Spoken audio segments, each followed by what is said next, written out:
Hello everyone. I hope सभी लोग बढ़िया होंगे, फर्स्ट क्लास होंगे। आज हम लोग का जेई मेंस का पीवाई क्यू यानी प्रीवियस ईयर क्वेश्चन करने का सेकंड डे है। ठीक है,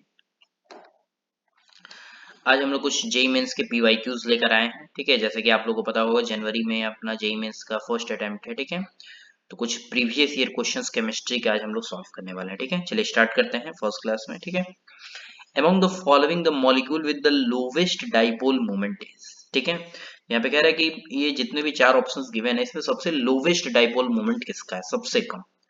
तो देखिए लोवेस्ट डाइपोल मोमेंट में क्या हो सकता है हमारे पास, पहले यहाँ से पेन ले लेते हैं। लोवेस्ट डाइपोल मोमेंट का मतलब जहां म्यू की वैल्यू जीरो हो सकती है, सबसे कम। इससे कम तो नहीं मेंशन कर सकते। म्यू की वैल्यू जीरो यानी उस मॉलिक्यूल को हम लोग नाम दे देते हैं नॉन पोलर मॉलिक्यूल। क्या नाम दे देते हैं? Non polar. मतलब उसके अंदर थोड़ी भी पोलैरिटी नहीं है, यानी चार्ज सेपरेशन पॉजिटिव और नेगेटिव थोड़ा भी जनरेट नहीं हो पा रहा है। ठीक है, उसी को नॉन पोलर बोलेंगे। ठीक है, अब हम सभी जानते हैं जितने भी होमो डाई एटॉमिक होते हैं, होमो डाई एटॉमिक, होमो का मतलब क्या है? मतलब जिसमें दोनों एटम क्या हो, सेम हो। और डाई का मतलब दो और एटम का मतलब एटम। जैसे H2, C2, O2, F2, Br2, I2, ये सारे होमोडाई एटॉमिक हैं। तो इनमें कहीं भी कोई भी इलेक्ट्रोनेगेटिविटी का डिफरेंस तो होगा ही नहीं, और जब इलेक्ट्रोनेगेटिविटी का डिफरेंस नहीं होगा पॉजिटिव और नेगेटिव जनरेट नहीं हो पाएगा। तो ये सारे के सारे क्या हो जाते हैं? नॉन पोलर होंगे, यानी म्यू जीरो होगा। और जितने भी हमारे पास परफेक्ट ज्योमेट्री के होते हैं,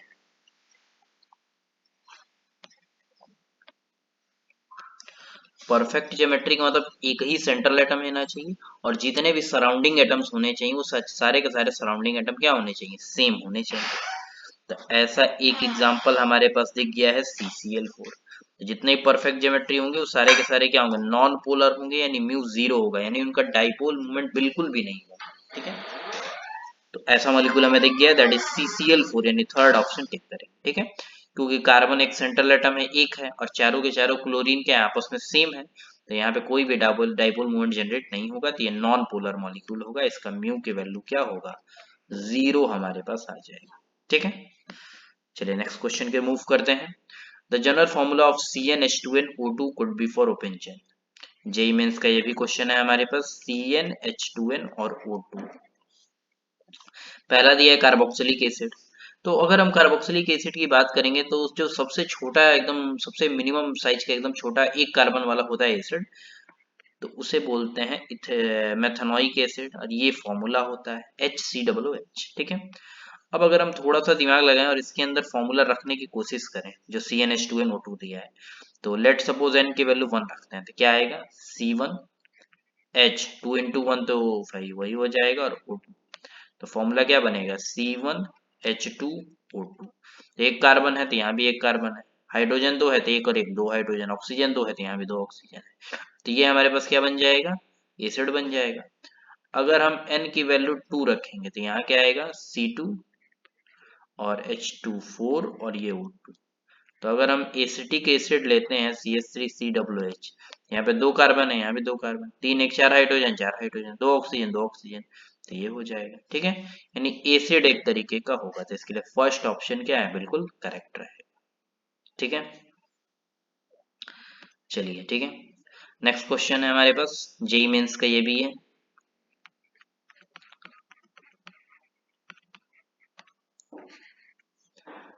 Among the following oxo acids the correct decreasing order of acid strength। Acid strength का यहाँ पे ऑर्डर बताना है क्या होता है, तो हम सभी बता देते हैं। जो एसिडिक स्ट्रेंथ होता है वो डायरेक्टली प्रोपोर्शनल रहता है ऑक्सीडेशन स्टेट के। ठीक है, जो एसिडिक स्ट्रेंथ रहेगा किसके डायरेक्टली प्रोपोर्शनल रहेगा? ऑक्सीडेशन स्टेट के। यानी अगर ऑक्सीडेशन स्टेट ज्यादा रहेगी तो एसिडिक स्ट्रेंथ भी क्या हो जाएगा? उतना ही ज्यादा रहेगा, बस ये ध्यान रखना है। ठीक है, तो जरा निकालते हैं। यहाँ पे HClO4 दिया है, तो यहाँ पे जब निकालेंगे तो कितना आ जाएगा? ऑक्सीडेशन स्टेट +7 आएगा। एक्स मान के निकालेंगे, तो एक मैं निकाल के बता दे रहा हूँ कैसे निकालेंगे। HClO4, तो हाइड्रोजन का होता है तो 1, प्लस क्लोरीन का पता करना है तो एक्स मान लिए, प्लस ऑक्सीजन पे -2 होता है तो -2 इंटू 4 इज इक्वल टू 0। यहाँ पे क्या आएगा? x, ये -8 और +1 बराबर 0। तो x की वैल्यू क्या आ जाएगी +7। ठीक है, तो यहाँ पे इसलिए +7 आया, यहाँ करेंगे तो कितना आएगा +5 क्लोरीन के ऊपर, यहाँ करेंगे तो +3, और यहाँ करेंगे तो आ जाएगा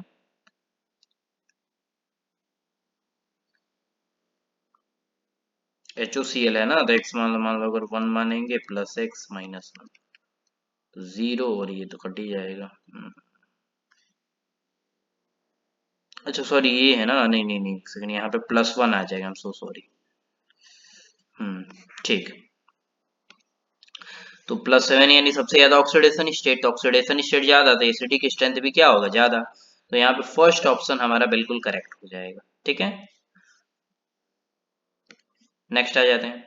अब यहाँ पे IUPAC का नेमिंग का क्वेश्चन आया है। ठीक है, तो यहाँ पे हमें नॉमेनक्लेचर करना है। ठीक है, तो यहाँ पे आप लोग देख पा रहे थे 5 मेंबर्ड की रिंग बनी हुई है, और 5 मेंबर्ड की रिंग के साथ क्या बना है हमारे पास, तो OH लगा है और ये इथाइल ग्रुप लगा है। तो हम सभी जानते हैं जब भी रिंग प्रेजेंट होता है और उसमें अगर फंक्शनल ग्रुप प्रेजेंट है तो फंक्शनल ग्रुप साइड से ही नंबरिंग स्टार्ट होता है। ठीक है, तो ये OH है तो यहाँ से होगा, तो यहाँ पे लिख दिया हमने 1।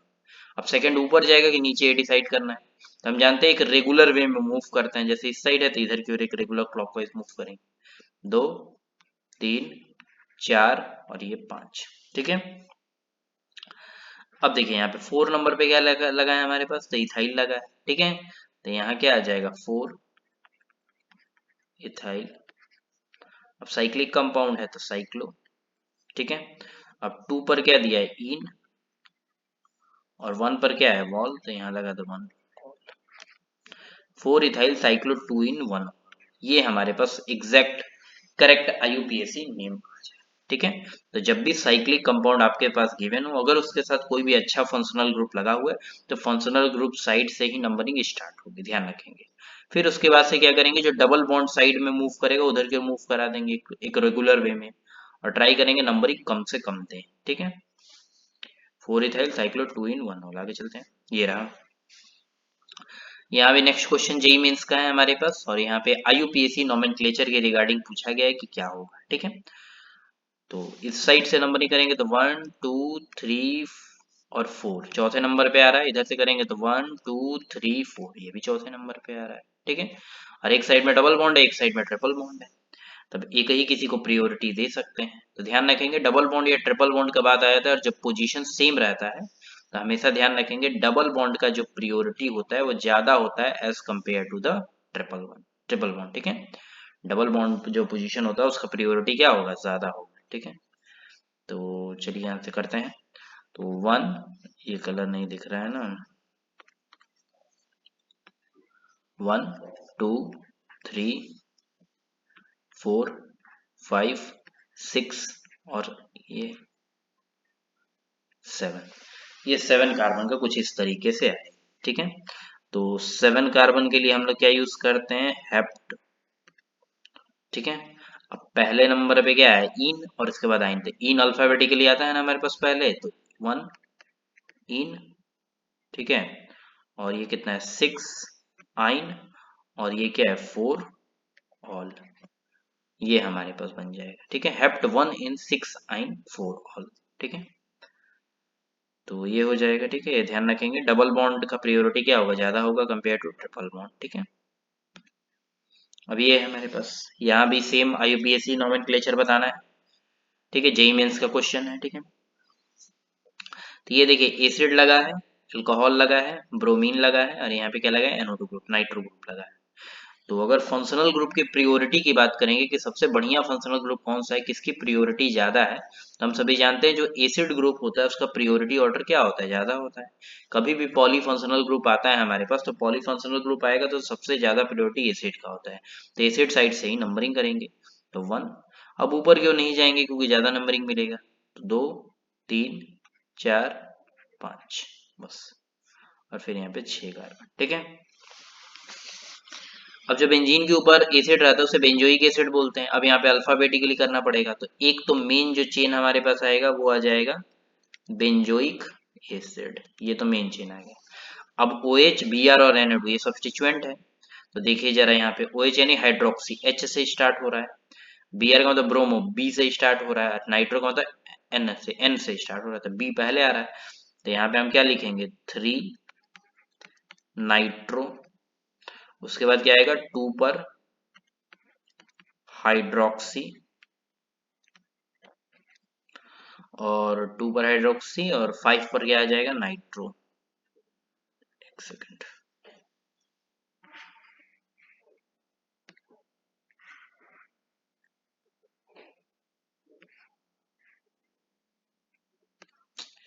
एक मिनट। ठीक है, 3 नाइट्रो 2 हाइड्रोक्सी, और हमारे पास ये फिर आ जाएगा ना।